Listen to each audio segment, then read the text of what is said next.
How many chances do you think you'll have in your life for like a serious, high-quality, intimate relationship? That's not that many chances. Plus, you get old quick.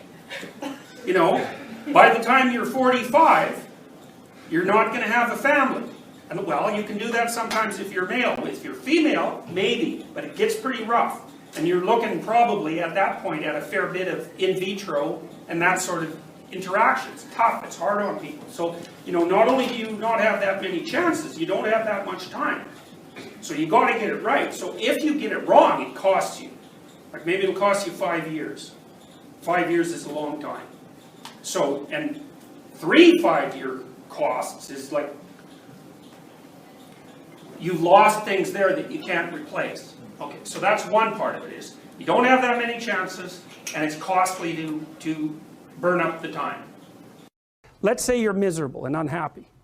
Okay, here's a cure. Find what's valuable and let it go. So we could say, well, maybe it's a relationship that you have. Maybe it's a relationship with your parents, right?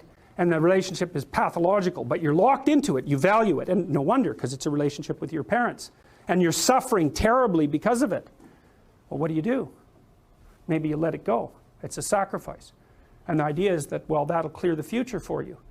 Well, very frequently when people are suffering terribly, not always, because sometimes you just suffer stupidly, blindly, and without recourse, you know. You get cancer, and then you die. So we have no idea how to deal with that. But sometimes the reason that you're suffering is because you just won't let go of the thing that's biting you.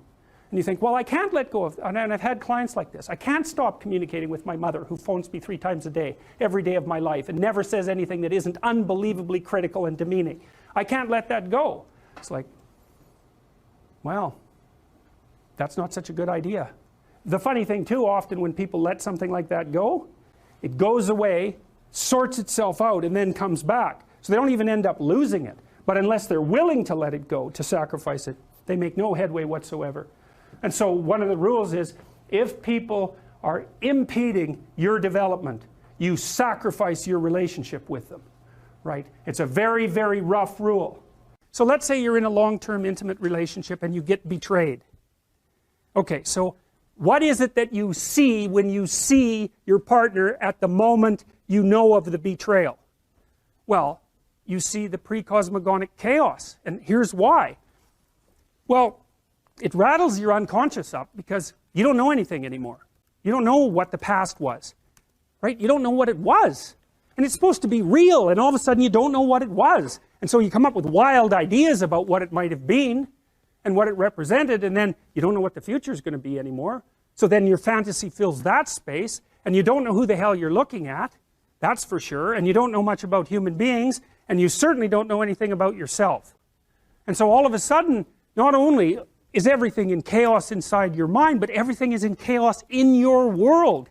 And it actually is, and there's no telling the difference between those two things. You know, and so then you're just shattered. And so then you go talk to a therapist for like 2 years, and you think, what happened? What was the reality? And the reality is, because who knows what the reality was, like, but as far as you're concerned, the reality is, I better represent this properly in my head. I better figure out who I was, who that person was, what we did together, and what it meant, because I do not want this to happen again. And so you're healed when you get to the point where you've grasped the bloody moral of the story. What went wrong? And how can I not have that happen again? Because that's the purpose of learning, right? That's the purpose of memory. It's to prepare you for the future. And so you have to pull out of that massive chaos a functional representation that increases your wisdom so that you're not this naive target the next time you enter into a relationship. So at least you can have another relationship without being so traumatized that, you know, you're done. And you know, it can take people years to talk that through, because you have to wander through all that mess, and it's really painful and emotional as well. You have to sort through all that mess to come out with the new you.